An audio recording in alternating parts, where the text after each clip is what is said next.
La petite vidéo du jour, peut-être bonjour d'abord, va consister à fixer mon appareil à retomber dans le pas sur le chariot. Donc je vais avec vous regarder un petit peu comment est-ce qu'on va positionner celui-ci, vous rapprocher un petit peu du chariot, voir l'emplacement possible de l'appareil. Et on va aller sur la fraiseuse pour ensuite faire le trou nécessaire à celui-ci.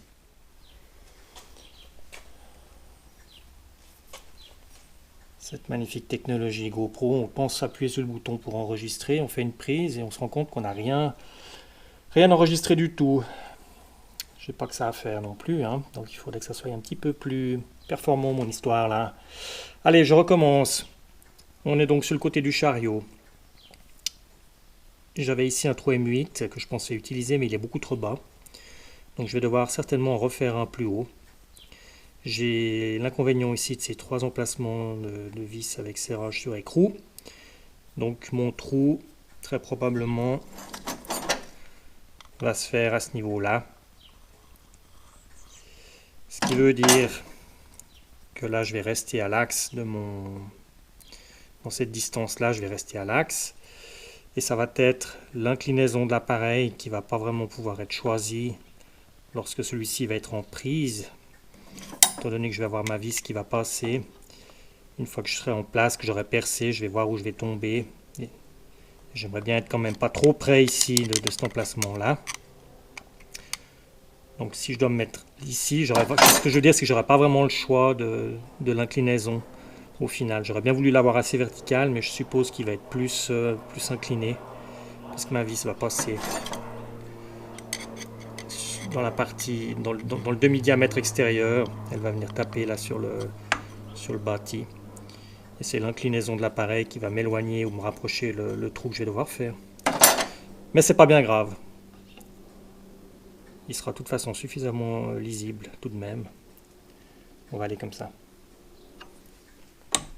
Je vais vous montrer un petit peu l'avancement des travaux par rapport à la dernière fois où je vous ai laissé. Donc j'ai terminé ici ma petite clavette. J'ai dû limer un tout petit peu plus conséquemment là, mes passages pour la clavette, puisque j'étais parti sur une clavette de 3 et que au final elle fait 4. Voilà, donc mes deux pignons, mes petites vis meuletées. J'ai mis une petite vis d'arrêt ici pour me garantir un serrage supplémentaire là sur le blocage de mes pignons.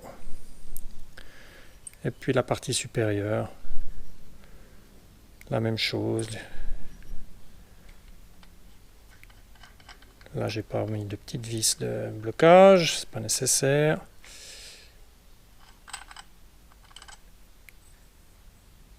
Et là, je vais avoir mes petits disques. Donc là, je me suis rendu compte que celui-ci, pour le sortir, si l'appareil est en haut, ça va être compliqué. Je serai certainement obligé de le désolidariser du bâti, là, du chariot, pour pouvoir le retourner, pour pouvoir sortir le disque supérieur. Ça sera un petit inconvénient, mais ça va. Je vais survivre, on va dire. Voilà, donc maintenant, on va s'intéresser à percer ce trou et à fixer ça sur la fraiseuse. Alors je vais vous montrer là mon petit setup pour travailler ça. Donc juste pour comprendre, je vais devoir faire passer cette poignée à travers le corps de mon outil. Bien évidemment pas à l'axe puisque j'ai un axe qui traverse, je vais donc être décalé. Pour avoir une surface plane qui me permette d'avoir l'appui là de ma poignée, je vais devoir à l'aide d'une fraise faire un emplacement pour avoir cette surface plate de chaque côté. Donc ça va être la première partie du travail. Une fois que j'aurai cette surface plate, je vais avoir un appui correct pour pouvoir faire un trou traversant. Le passage la tige fait 10 mm, j'ai cru qu'il faisait 8, elle en fait 10. Alors, donc la vis mère, elle passe comme ça. Donc mon trou, lui, va être parallèle à la vis mère. Comment je vais faire pour me positionner? Donc ici, j'ai un appui. Je vais utiliser aussi là mon petit axe qui dépasse. C'est-à-dire que je vais peut-être me décaler d'une rainure. On va voir. Le fait d'avoir un axe, ça me donne une butée. Donc je vais déjà utiliser celle-ci. Je vais venir en butée. J'en crée une à l'extérieur ici. Donc là, je suis déjà bloqué dans 2 positions. Avec une équerre à 90 degrés à chapeau, je viens m'appuyer dans une rainure et je règle à l'aide du passage de la vis mère que j'ai créé ici le positionnement dans ce sens-là. Donc le fait d'être calé contre moi et d'être calé contre la vis à l'arrière et à 90 degrés, je vais être bien bridé, on va dire, dans la bonne position pour après à 90 degrés. Donc là, je vais devoir rentrer de l'autre côté avec ma fraise. Je vais positionner la tête de ma fraiseuse pour pouvoir machiner ici et rentrer dans la matière là. Après, je ne vais pas réussir dans l'autre sens, donc je vais devoir me déplacer et je vais devoir amener ma pièce de l'autre côté pour pouvoir faire la même procédure ici. Donc là, je vais donc me rebrider. Je vais garder ma position contre moi. Donc en fait, celle-ci là, je dis des bêtises, je ne vais pas en avoir besoin puisque je vais devoir me reprendre de l'autre côté. Une fois que j'aurai fait mon premier évidement ici, je vais revenir me positionner et me resserrer. La hauteur de ma fraise sera toujours identique, je devrais juste reprendre mon axe X, rechercher le 0 au contact pour calculer combien je vais rentrer dans le corps de l'outil. Ça sera plus clair, je suppose, une fois qu'on le verra ensemble et de visu. Allez, je démarre le positionnement et on se retrouve. On va changer l'inclinaison de la tête.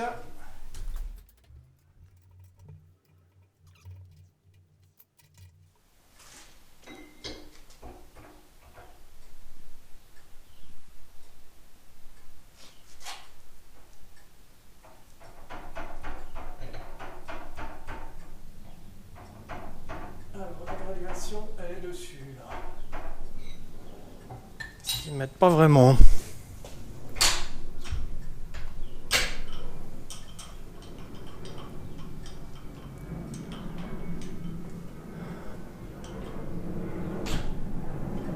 Elle est là, cette petite graduation.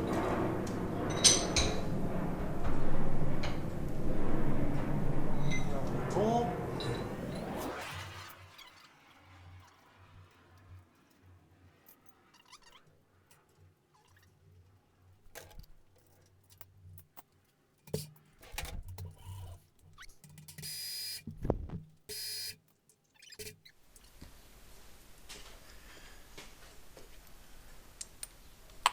Donc là, je retrouve mes serrages que j'avais utilisés dans l'autre vidéo. Positionner ceci. Petite cale en laiton. Pour éviter de trop marquer le dessus de l'outil. Là, ça serait dommage, c'est visible.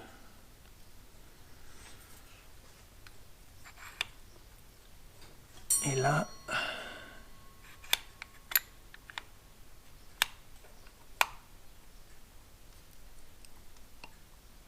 voilà, donc là je viens en buter de ce côté avec mon petit axe dans la rainure et je me suis réglé avec mon équerre à chapeau là dans l'autre sens.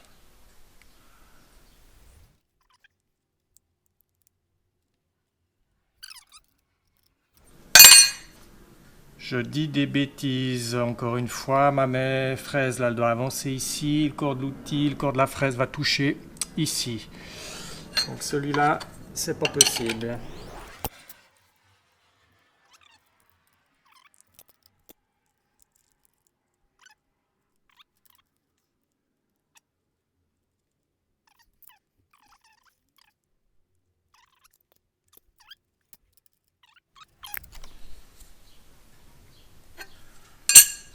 Là, j'ai tracé la hauteur, la demi-hauteur de mon corps d'appareil.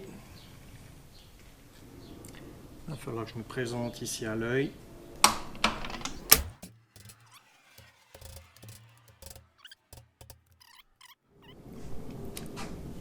La dimension ici fait 46, ma fraise fait 22. Ce que je vais faire, je vais aller gentiment la faire toucher la partie supérieure. Je ne peux pas descendre parce que le bâti de la machine va toucher. Mettre mon Z à 0, descendre de 23 et rajouter un demi-diamètre de fraise. Comme ça, je serai juste.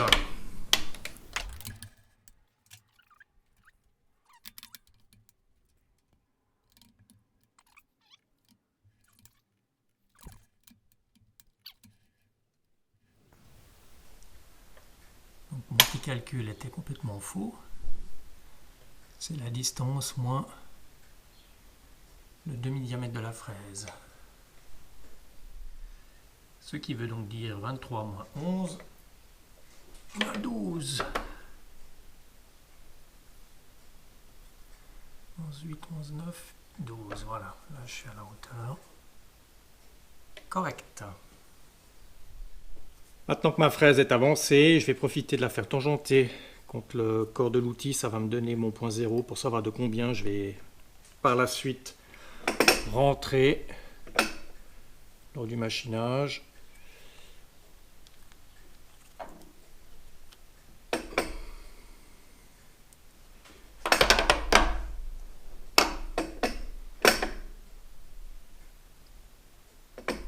Voilà, là c'est bon. Je vais mettre mon X à 0. Le Z il est bloqué. Et maintenant, je vais déterminer où est-ce que je vais positionner mon emplacement. Et là, ça va se faire plus ou moins comme d'habitude avec moi. À l'œil. Enfin, j'aime pas trop ça à l'œil. Je vais faire différemment. Je vais venir positionner le bout de ma fraise ici sur le corps de l'outil. Et je me mettrai à 0 avec mon Y. Ensuite, je reviendrai me positionner puisque j'ai mon X qui est à 0. Une fois que je serai donc là, sur le bout là, de mon corps de l'outil, je saurai après, avec mon Y, combien je vais rentrer. Au moins, j'aurai les deux mêmes cotes lors de mes deux machinages, puisque je vais devoir ensuite tourner ma pièce. Allez, c'est parti. Alors, là, on se bouge.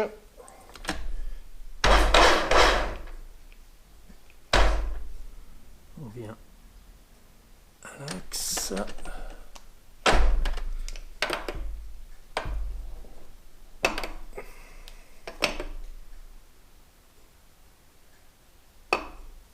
Ça y est, Y en place, je le mets à 0.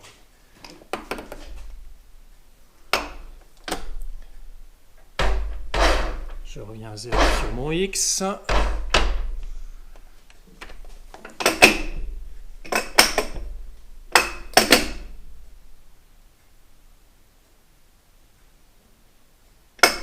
Voilà, là donc je suis au bord. Ok. On va y aller progressivement, comme d'hab. Je vais rentrer là-dedans. Je pense que le centimètre serait une bonne chose.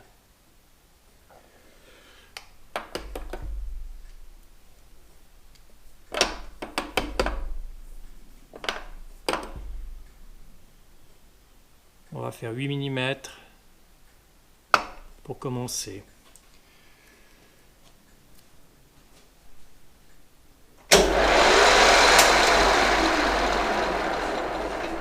C'est bien de se rappeler qu'il faut débrayer.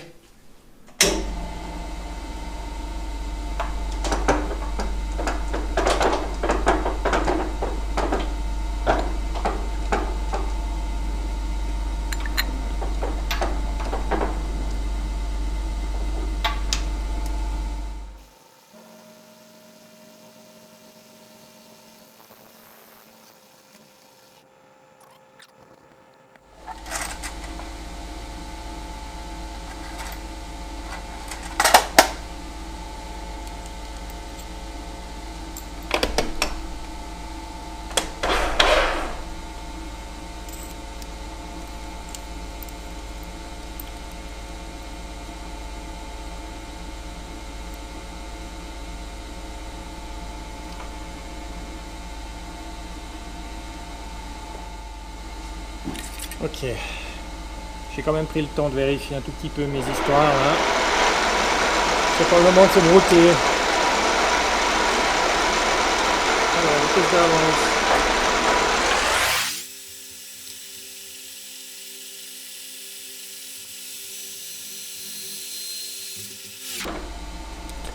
Trou de 5.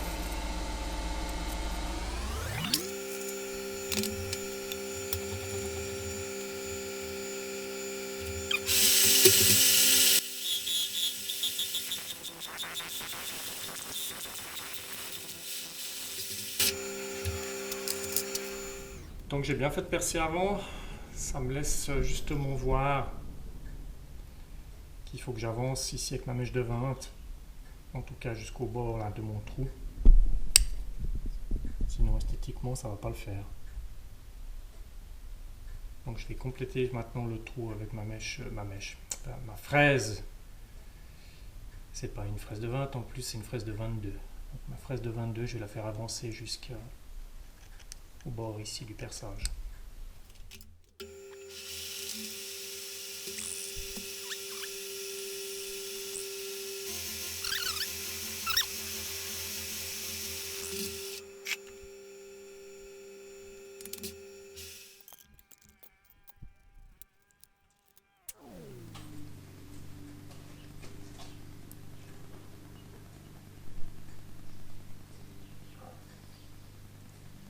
Je vais donc le tourner, le pointer et on va faire le trou de l'autre côté. Serrure, je vais venir tangenter ma fraise sur le bord du corps de l'outil.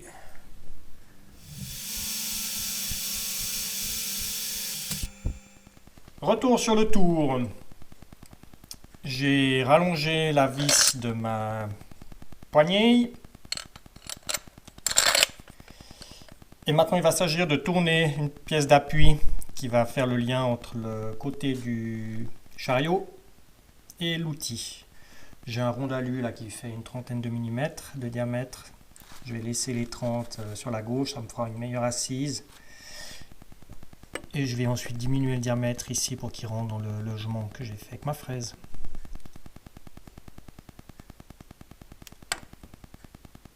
Une fois que ça sera fait, je vais pouvoir plus précisément sentir mon appui et être bien en place pour calculer la hauteur là, de mon outil, puisque mon pignon doit arriver à l'axe de ma vis mère, pour ensuite déterminer l'endroit exact. Je vais faire mon trou de 10 mm dans le côté de mon chariot.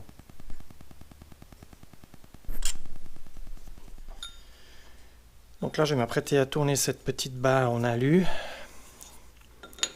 Ça va être l'occasion peut-être de tester le parallélisme là, de ma broche,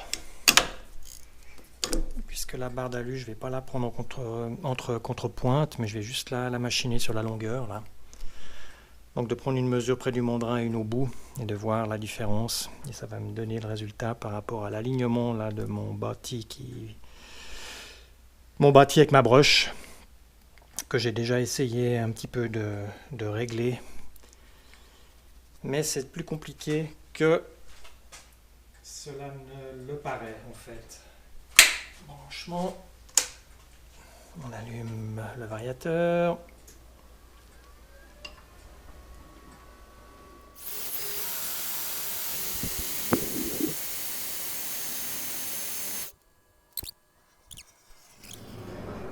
« 46 centièmes. C'est pas bon ça. C'est pas bon sur une longueur de 20 cm.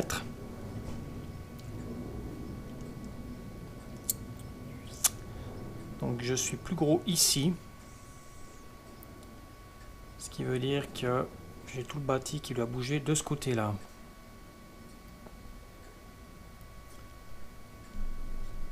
Je vais voir si je peux essayer de goupiller quelque chose. Là, juste, ça vaudra la peine de profiter du fait que je suis là avec une pince poussée et un rondalu de 30 pour essayer de régler un peu ça. On va regarder. Donc ma différence est de 46 centièmes. Je suis plus grand ici. J'ai donc mis mon petit comparateur en place, j'ai desserré les vis sur ma tourelle, j'en ai une ici, une autre de l'autre côté, il n'y en a qu'une que je n'arrive pas à accéder, c'est celle qui est ici, là-dessous. Ça m'oblige à démonter ici la pignonnerie, donc je vais partir du principe qu'elle va faire pivot pour l'instant, je vais la laisser serrer. J'ai pu desserrer la quatrième. Et à l'arrière, j'ai une vis ici et une là.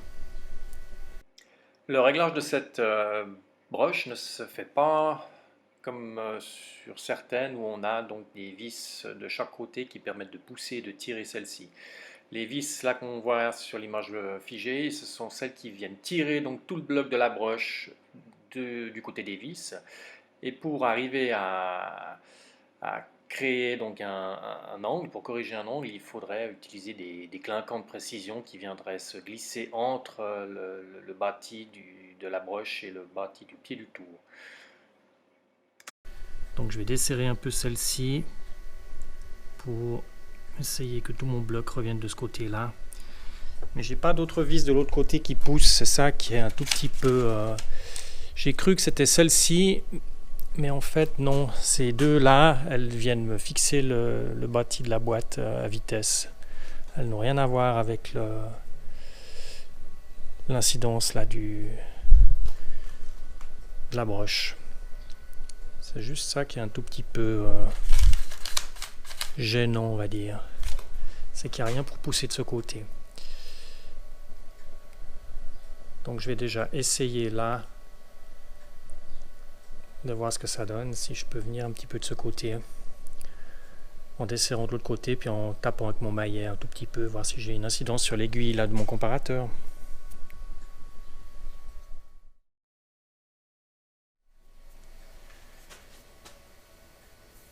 Ces petits réglages sont longs. Je suis maintenant arrivé, sauf erreur, à avoir... J'en avais quoi? J'avais 44 centièmes. J'en ai plus que 20.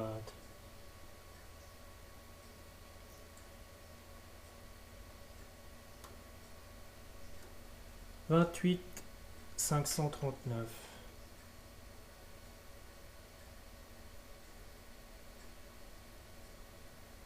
28 538.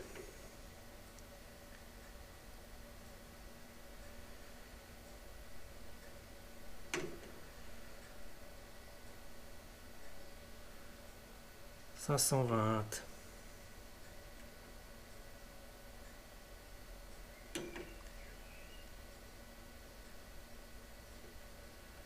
518. Bon, je suis pas au bout.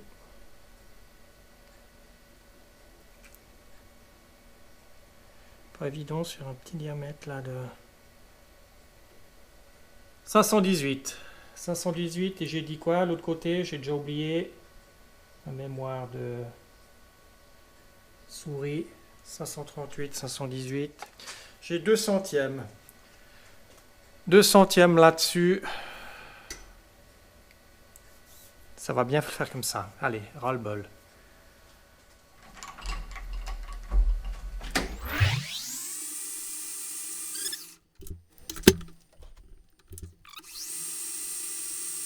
Ok, là je vais faire mon trou. J'ai besoin d'une pièce de 8 cm. C'est pas dit que j'arrive là avec le... Oui, ça fait juste 8. Donc je vais essayer de rentrer au max avec ma mèche.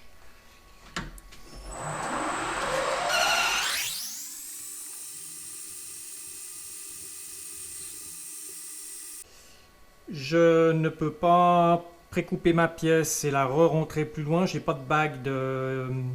Je suis à combien? Je suis à 28. Donc c'est où je descends à 27 pour une bague de 27. Je coupe et je me avance, ou je laisse comme ça, je fais mon trou. Et je coupe ma bonne longueur.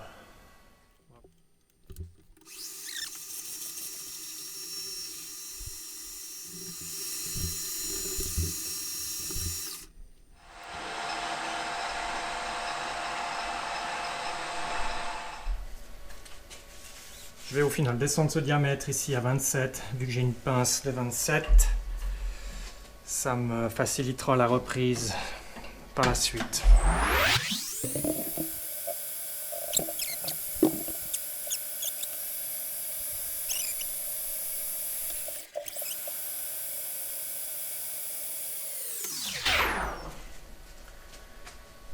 Mon questionnement était, donc je vais avoir ici 27 contre le côté du chariot. Et ici, je vais donc devoir diminuer le diamètre pour rentrer ici dans le trou qui a été fait. Si la stabilité n'est pas bonne, c'est pour ça que je fais la pièce plus longue, parce que je vais recouper peut-être le petit tenon qui va se créer ici pour rentrer dans ce diamètre, pour ensuite aller reprendre ma fraise. J'ai une fraise de 30 si je voulais faire un emplacement pour avoir une meilleure stabilité ici. Maintenant, bon, je pense que ça devrait suffire, là, le plat, pour me le tenir. Donc je vais y aller comme ça. Je pars avec l'idée que le plat va suffire et que je n'aurai pas besoin de reprendre ma pièce sur ma fraiseuse. Ce qui m'arrangerait en fait. Ras-le-bol de faire des manips à plus en finir. Donc là je suis bon. Ici je vais donc descendre à 20. Puisque l'épaulement sur le corps de l'outil fait 20.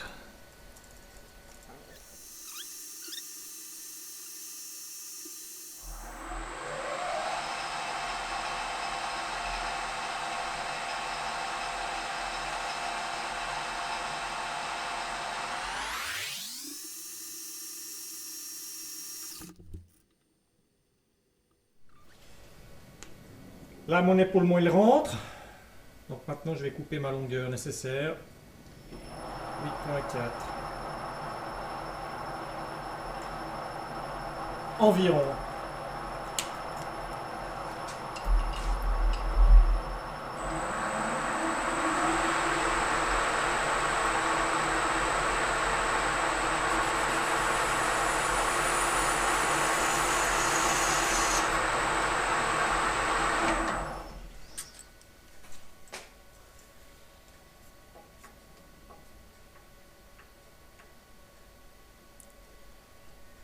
Cinq.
Donc le résultat des courses, ma vis rallongée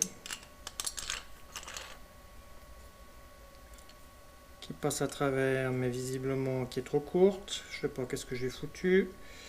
Il va falloir que je le recoupe un tout petit coup. Ce qui est bien parce qu'il est un petit peu loin quand même. Mais l'idée elle va être là.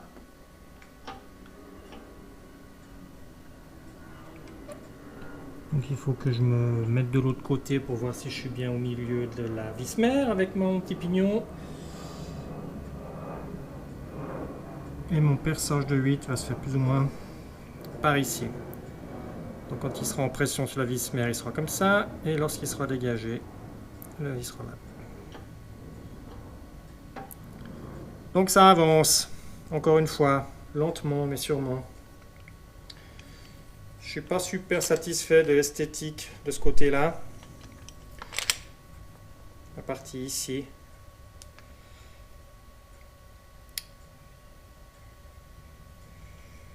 Mais bon. C'est celle qui est contre le chariot. Ça va être difficile d'aller y mettre son nez.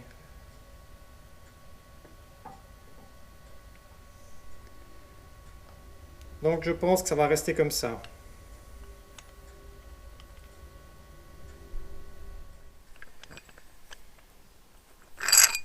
J'ai taillé en pointe là une tige filetée.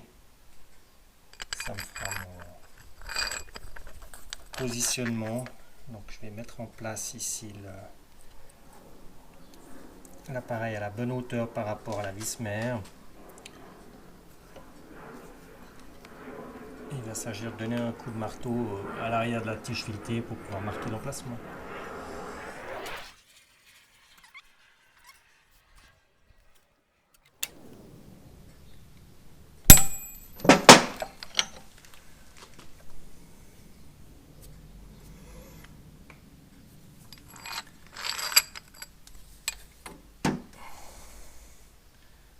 Donc bien évidemment, vu que c'est pas une tige filetée trempée, ça m'a aplati le bout, mais j'ai un petit éclat de peinture juste à l'endroit où j'ai tapé, ce qui va me donner le positionnement pour la suite.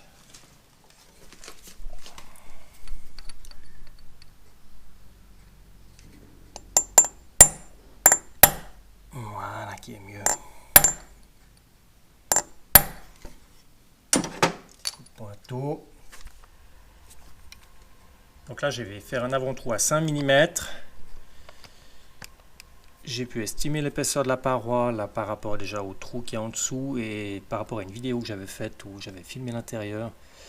Donc on est assez épais là au niveau de l'endroit où je perce. Je pense que 12 mm ça devrait le faire.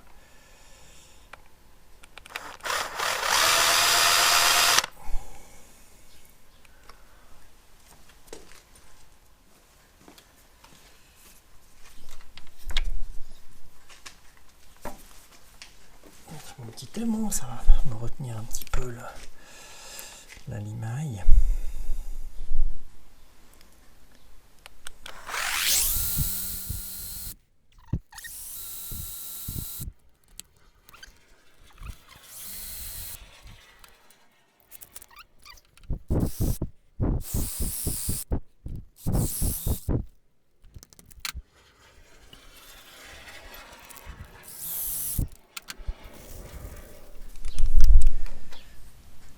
Tarot 10 pour trou borgne.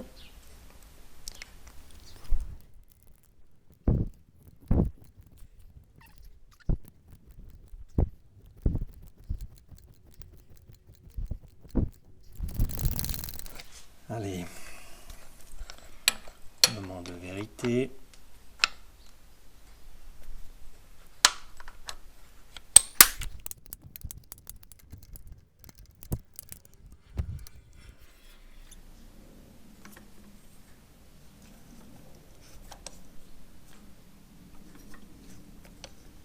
Donc là, il serait pas en prise.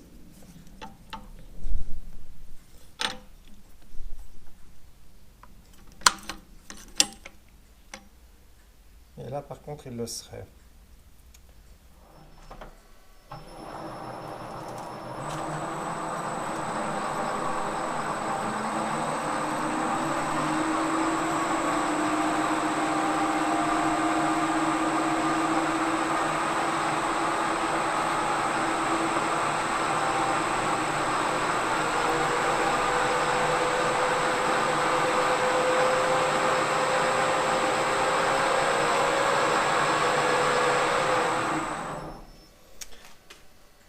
C'est pas beau ça.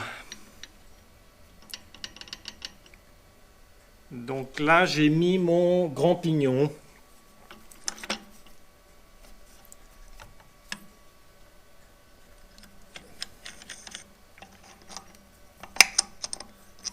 On va tester maintenant le petit.